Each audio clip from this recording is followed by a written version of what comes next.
कोई व्यक्ति दूसरे का अपमान क्यों करता है? क्या आपने कभी विचार किया है? वैसे तो हम भी बिना कारण बहुतों का अपमान करते हैं।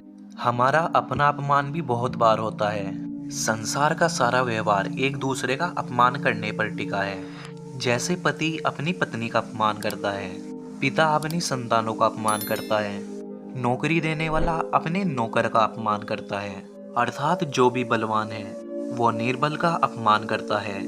यदि हम शक्तिमान हैं तो अपमान के बदले में लड़ाई करते हैं, और यदि लड़ने की शक्ति नहीं होती तो हम अपमान सह लेते हैं, स्वयं को निर्बल और असहाय मान लेते हैं। हमें छोटे होने का एहसास होता है।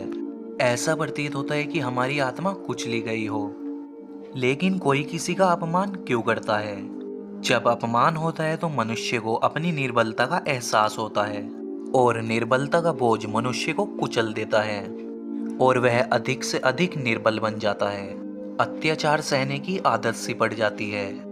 आत्मविश्वास का नाश हो जाता है, और जब आत्मविश्वास नहीं होता तो मनुष्य शराब और जुए जैसे व्यसनों में सुख ढूंढता है। वह मन से रोगी बन जाता है। आखिर किसी भी व्यक्ति की ऐसी दुर्गति कोई मनुष्य कैसे कर सकता है? अपमान करने वाला वास्तव में क्या सिद्ध करना चाहता है? कभी गहराई से विचार किया है?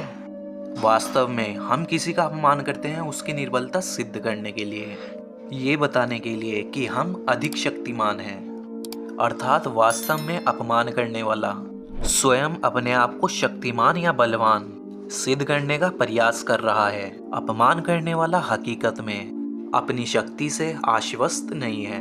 उसे अपनी शक्ति पर भरोसा नहीं है। दूसरों को चुनौती देकर वो अपनी शक्ति पर विश्वास प्राप्त करने की कोशिश करता है। क्या ये सच नहीं है? जब हम किसी का अपमान करते हैं तो वास्तव में इतना ही प्रकट करते हैं कि हमें अपने बल पर भरोसा नहीं। हमें ये संसार अविरत संघर्ष प्रतीत होता है, कभी ना खत्म होने वाली एक जंग सी प्रतीत होती है। हम अपने निकट आने वाले सभी को प्रतिद्वंदी मानते हैं, चाहे वो पति या पत्नी ही क्यों ना हो। हमें निरंतर लगता है कि हमें अपनी शक्ति सिद्ध करनी होगी, अन्यथा हमारा शोषण होगा, हम किसी के गुलाम बन जाएंगे। किंतु क्या हमने कभी विचार किया है कि दूसरों को प्रतिद्वंदी अर्थात दुश्मन मानने के बदले कलीग मान लें, हमारी सहायता करने वाले सहयोगी मान लें, अर्थात दूसरे व्यक्ति को प्रेम करें तो उसका अपमान करना आवश्यक ही नहीं होगा। किंतु प्रेम करने के लिए आत्मविश्वास जरूरी है। जिसे अपनी शक्ति पर विश्वास नहीं, वो प्रेम कर ही नहीं सकता। अर्थात जिसका हृदय आत्मविश्वास से भरा होता है, ना वो अपमान करता है और ना ही अपमान को स्वीकार करता है। क्या ये सत्य नहीं? इस तथ्य पर विचार अवश्य कीजिएगा।